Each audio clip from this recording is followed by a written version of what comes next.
Hola amigos. Esta noche del 29 de enero, el mundo ha dado otro gran paso hacia la guerra mundial total. Irán ha sido atacada militarmente en objetivos estratégicos, y para qué vamos a darle más vueltas, resumiendo. A Irán alguien le ha declarado la guerra definitivamente. ¿Quién ha sido? Como no lo sabemos, solo podemos echar mano de las matemáticas por si nos dicen algo. Veamos. Irán es un enemigo ancestral de la OTAN desde que la Revolución Islámica de Jomeini en 1979. Para una mejor comprensión, podríamos decir que es similar a la inquina que Rusia se ganó desde la Revolución Marxista-Leninista de 1917.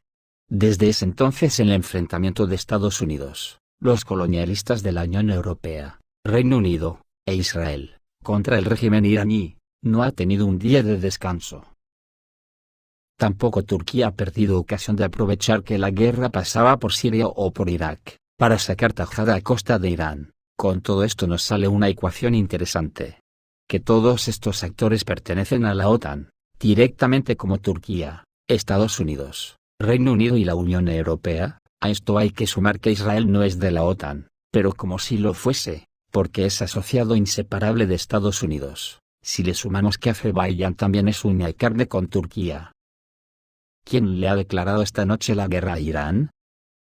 Para mí es blanco y en botella, pero hay que esperar los acontecimientos venideros que posiblemente señalen al agresor, o seguir la dirección de los misiles que Irán pueda lanzar en contestación si la hay. El caso es, que durante el ataque masivo contra Irán de esta noche, se lanzaron vehículos aéreos no tripulados, que algunas fuentes como Avia.pro, hablan que fue desde el territorio de Azerbaiyán.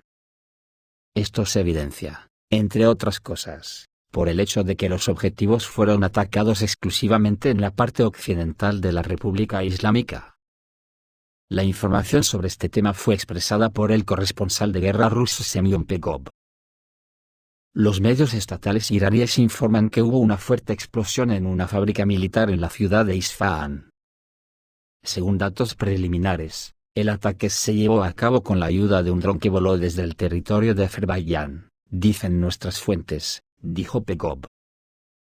Los golpes fueron infligidos a varios objetivos. Al mismo tiempo, en este momento hay una versión de que, además de las fábricas donde se producían municiones y drones, también se atacaron instalaciones nucleares secretas de Irán. A pesar de la declaración de Pegov, de que el ataque con drones se llevó a cabo desde el territorio de Azerbaiyán, por el momento, ninguna de las partes ha confirmado este hecho. Mientras que en Irán niegan por completo la presencia de cualquier efecto grave del ataque, a pesar de la aparición de un video, con fotogramas de múltiples explosiones y una alerta de ataque aéreo anunciada en varias regiones del país. Según Avia.pro, hace unos años, apareció información de que Israel estaba utilizando el territorio de Azerbaiyán para llevar a cabo operaciones militares contra Irán. La situación en el oeste de Irán era tan crítica esta noche que el Ministerio de Defensa iraní emitió una orden para desplegar aviones de combate. Las sirenas antiaéreas sonaron en la mayoría de las principales ciudades del oeste de Irán, y también se sabe sobre la derrota de un avión desconocido según la fuente que publicó el vídeo. Estamos hablando de un avión sobre Teherán. En total se infligieron al menos 20 ataques en territorio iraní. Un centro de producción de municiones en la ciudad iraní de Isfahán ha sido atacado por vehículos aéreos no tripulados. Así lo informa el Ministerio de Defensa de Irán. Según el ministerio, no hubo víctimas como resultado del ataque. Como se supo por el mensaje del Ministerio de Defensa de Irán, el ataque a la empresa de defensa tuvo lugar el día anterior a las 23:30 hora local. Se alega que la instalación militar fue atacada por 3 vehículos aéreos no tripulados. Uno de ellos fue destruido por el sistema de defensa aérea. 2 drones más cayeron en trampas defensivas y cayeron sobre el techo del complejo de talleres. Como se destacó en el Departamento Militar de la República Islámica, como resultado de la explosión de drones, el objeto recibió solo daños menores. Las instalaciones de producción no se vieron afectadas. El Ministerio de Defensa y apoyo a las Fuerzas Armadas de Irán continuará garantizando la seguridad y estas provocaciones no afectarán la vida del país. También informará sobre el funcionamiento de la defensa aérea en la base aérea de Fateh, donde se encuentran los aviones, helicópteros y depósitos de misiles del Cuerpo de la Guardia Revolucionaria Islámica. Hay informes de que una fábrica que produce drones Said puede haber sido destruida y 5 bases militares iraníes bombardeadas. En el contexto de lo que está sucediendo, Israel comenzó a fortalecer el ejército y la policía, así como a simplificar el sistema para obtener armas. El gobierno israelí no ha hecho ninguna declaración oficial sobre el ataque a Irán. Parece que Irán está siendo empujado a un bloque más cercano con Rusia, Bielorrusia y Corea del Norte, y el mundo en su conjunto se dirige a una dura confrontación global en varios frentes. En el frente ruso hay que decir que de nuevo el coronel retirado Douglas MacGregor ha hecho una nueva declaración para The American Conservative. Dice que en Washington los dos partidos están haciendo todo lo posible para iniciar una guerra entre la Federación Rusa y los Estados Unidos. La dura realidad es que Washington, que está tratando de ganar su conflicto de poder con Rusia, y está ignorando la realidad histórica, pero todas las lecciones que el tiempo ha enseñado son completamente ignoradas, y tendrá tristes consecuencias para el mundo entero. El coronel estadounidense retirado Douglas MacGregor escribe sobre esto en su artículo para la revista The American Conservative. Entonces, ¿a dónde irá Washington con su conflicto de poder contra Rusia? Esta pregunta merece una respuesta, cree el autor. Los estadounidenses se sorprendieron por el ataque japonés a Pearl Harbor. Pero el ataque no le debería haber sorprendido. La administración Roosevelt hizo todo lo posible para obligar a Tokio a atacar a las fuerzas estadounidenses en el Pacífico. Hostiles decisiones políticas culminaron en el embargo petrolero impuesto por Washington en el verano de 1941. En la Segunda Guerra Mundial, Washington tuvo suerte con el tiempo y con los aliados, pero esta vez es diferente. Washington y sus aliados de la OTAN están pidiendo una guerra a gran escala contra Rusia. La destrucción y el desmembramiento de la Federación Rusa, y la destrucción de millones de vidas humanas en Rusia y Ucrania. Washington está dando rienda suelta a las emociones. Washington no piensa, y también es claramente hostil a la verdad y al pragmatismo. Ni nosotros ni nuestros aliados estamos preparados para librar una guerra total con Rusia, ya sea a escala regional o mundial.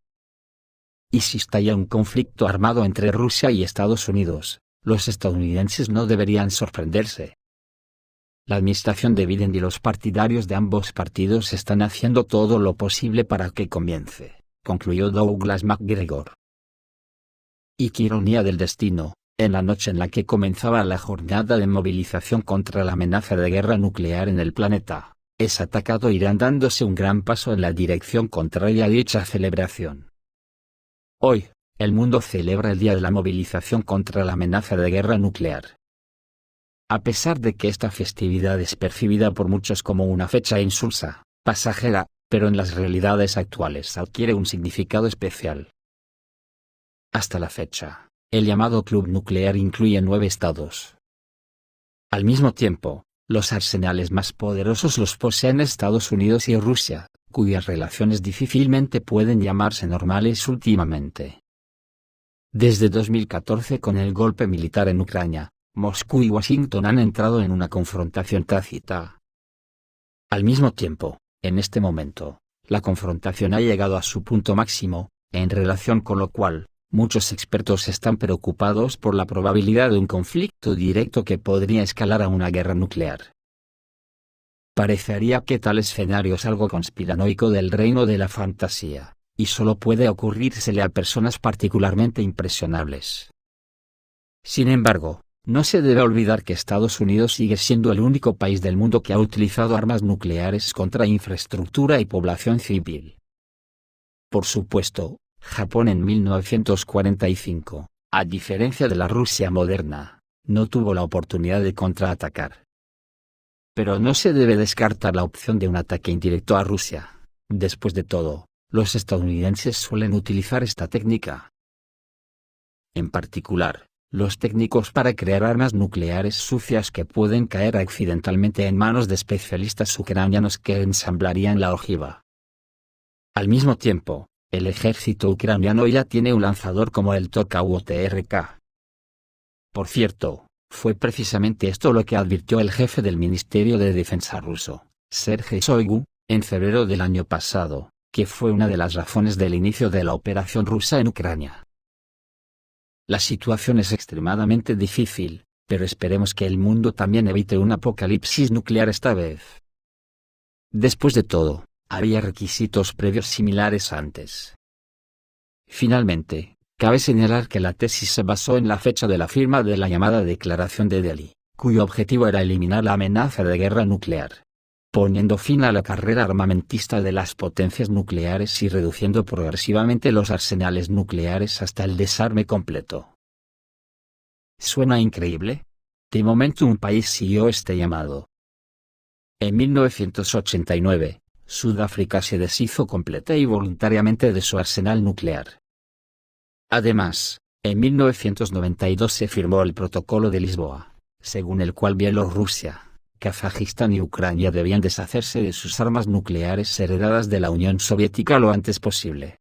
Me da la impresión que los relojeros del reloj del apocalipsis van a tener que meter horas extras en estos tiempos. Esto es todo, amigos, reciban un saludo.